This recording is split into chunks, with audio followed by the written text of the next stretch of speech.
no one I know is really advocating to keep quiet.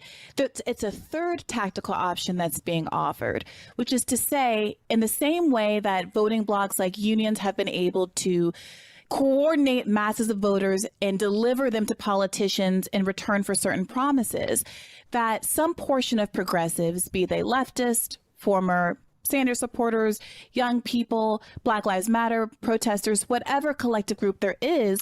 We need a better term for like leftists. Yeah, we do. It's such a bad term because leftist technically means people on the left that are not liberals. It means everyone to the left. I mean, I think that's what's supposed to mean. It means everyone to the left of liberals, but I don't think that's how it's read by most people. No, it means just anyone on the left side of the political spectrum. But that's not what it is. We need a better. Someone needs to come up with a better term for this group of crazy ass people.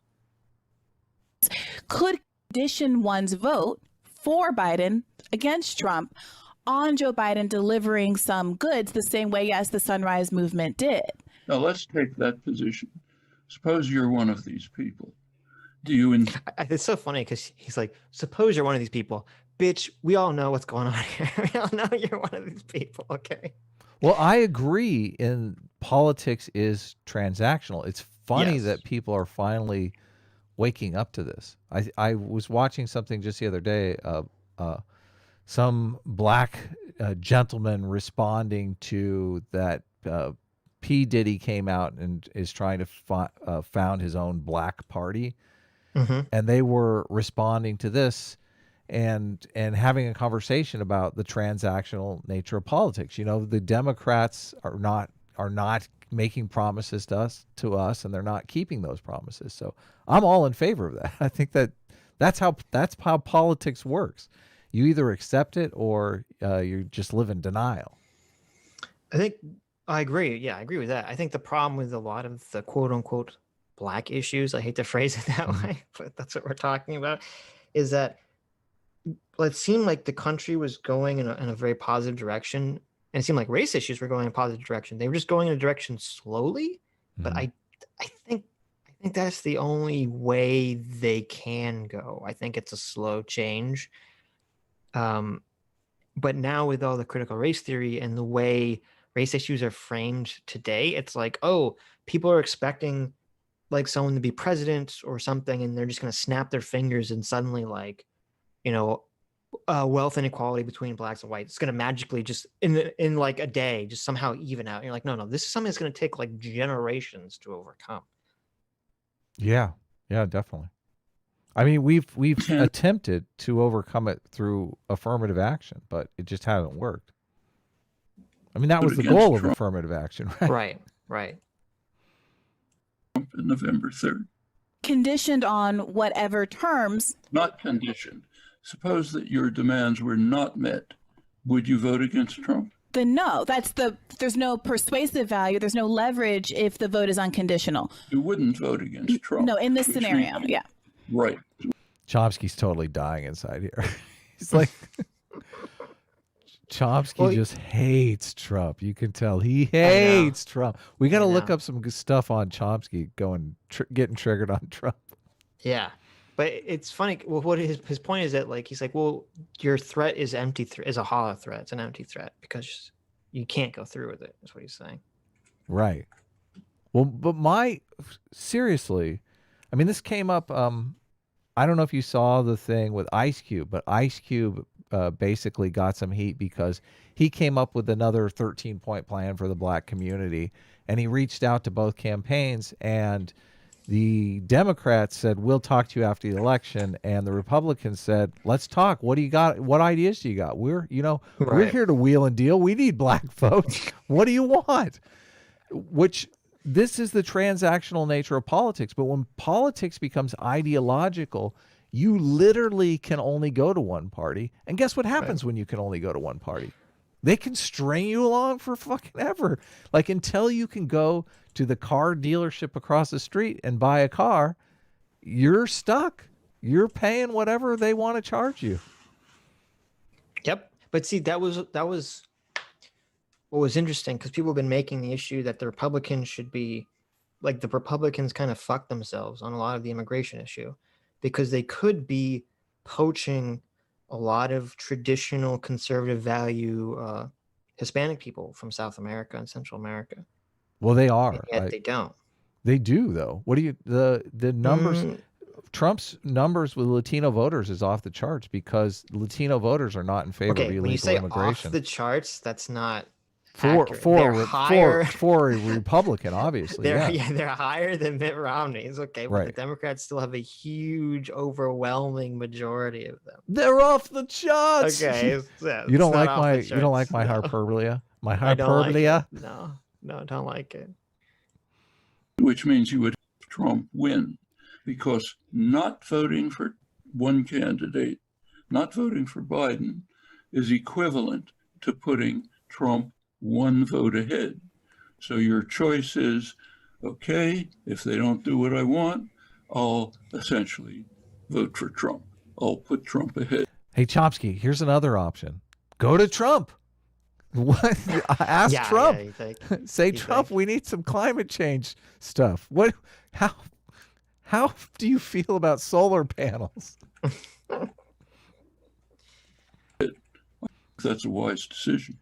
So the argument then is, if people are asking Joe Biden to do things that are electorally beneficial to him, if they're asking him to support policies like the Green New Deal that overwhelming majorities of Americans support. What? False. This is why I hate these fucking people. They always lie so much. They about this believe shit. these lies. Yeah, like Someone lied to them. They're playing telephone.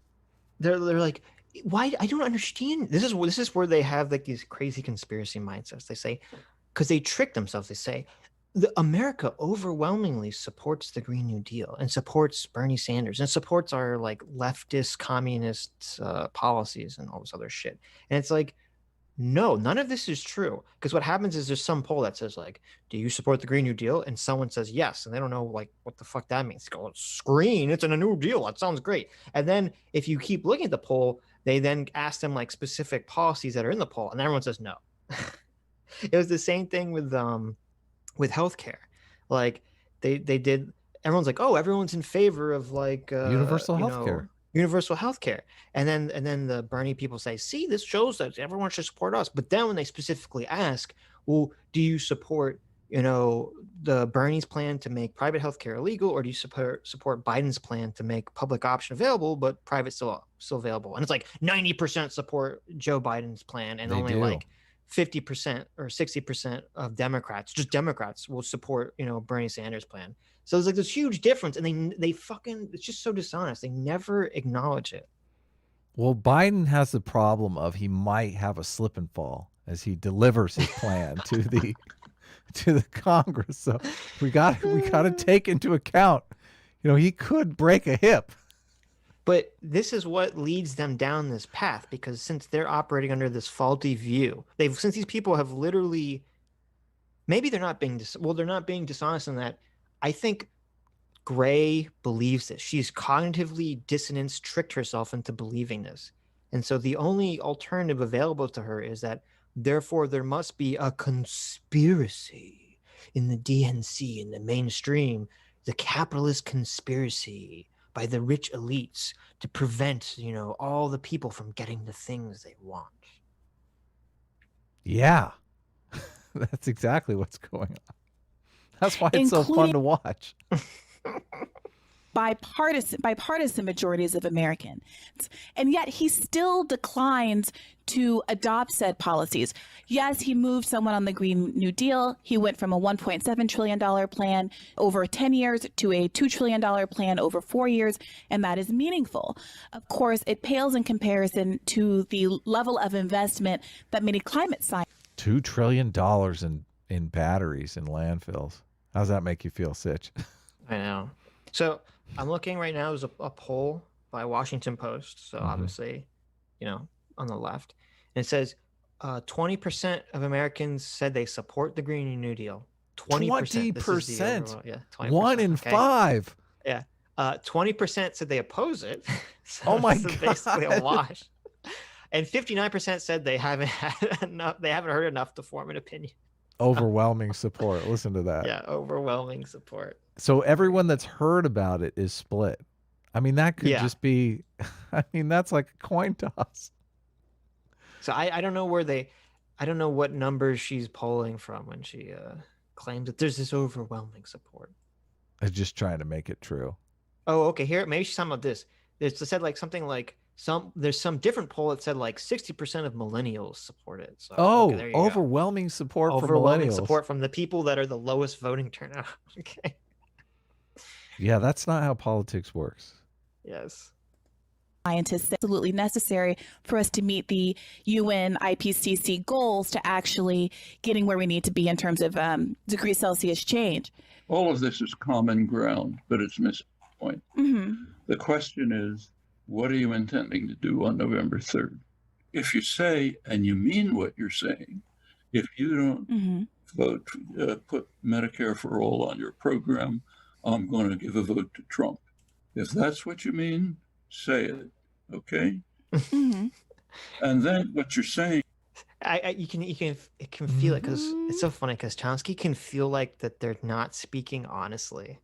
Like he's like, just tell me what the fuck you're saying. Like you're speaking in like coded terms.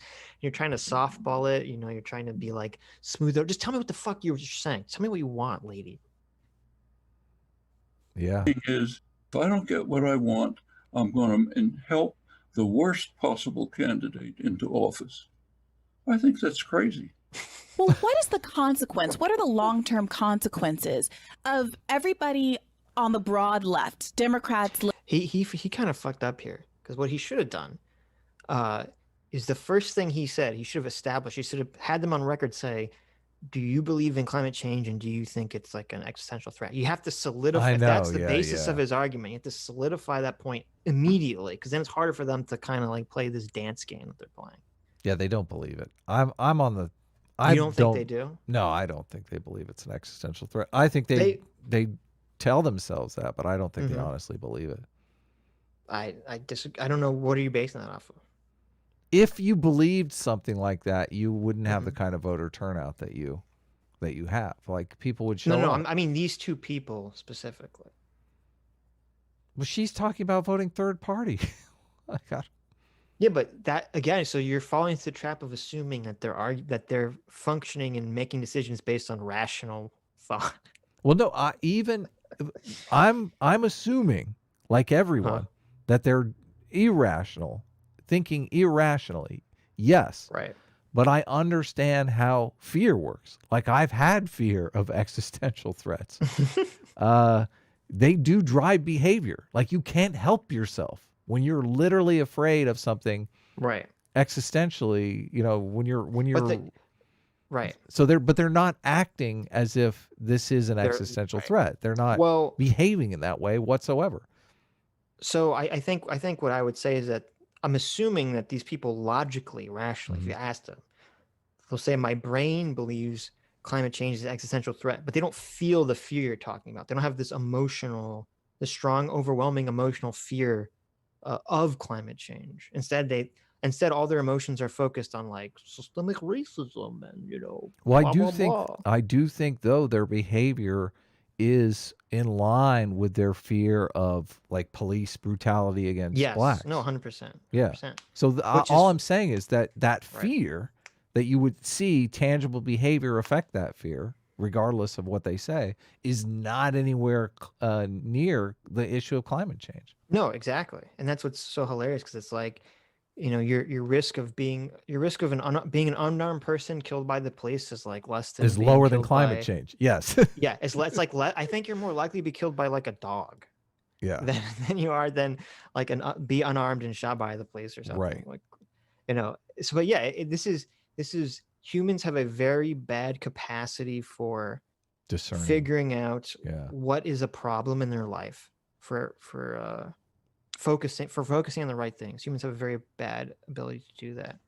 The Democrats have done a good job of fear-mongering people to the polls on the policing problem. They really have, because people do believe it. And I don't know what the polls are, but it's probably pretty high up there with it's so crazy because it's the perfect thing for politicians, because it's like, we'll solve a problem that doesn't exist. This will be cheap. Right, right. I mean, It's but like that, we that don't have really to do shows anything. that really shows how irrational people are, because it's like, okay, you have the video of Floyd, dying. It's like really fucked up. And just because it's like a video and there's like this image to it, you see it and you're able to create this strong emotion in your brain. Right. Okay. Yeah. As you said, you feel this fear bubbles up inside of you. But with climate change, even if you believe climate change exists, there's no video of like a cop putting their knee on a glacier's neck and melting it and then making someone die. Like there's no equivalent. There's no like visual equivalent There is that the creates polar that bear. emotion. They use the polar bear with like the cub. They're like Yeah, but no one trapped on cares. the. Fuck yeah, no one gives a shit about Oh that. no, Like, you whatever. can't watch that and not think. Like as soon as you pin that to climate change, you're like, and as soon as People, you watch it like the doesn't matter. cub, People are like, I've seen the polar the bear, on the drowning ice polar floe. Yeah. bear. They've seen that before. They don't give a shit. You So have whatever, no I've seen heart, that before. Sitch. Yeah, I don't care. People care about the drowning polar bear. They don't care about the drowning polar bear. Nope.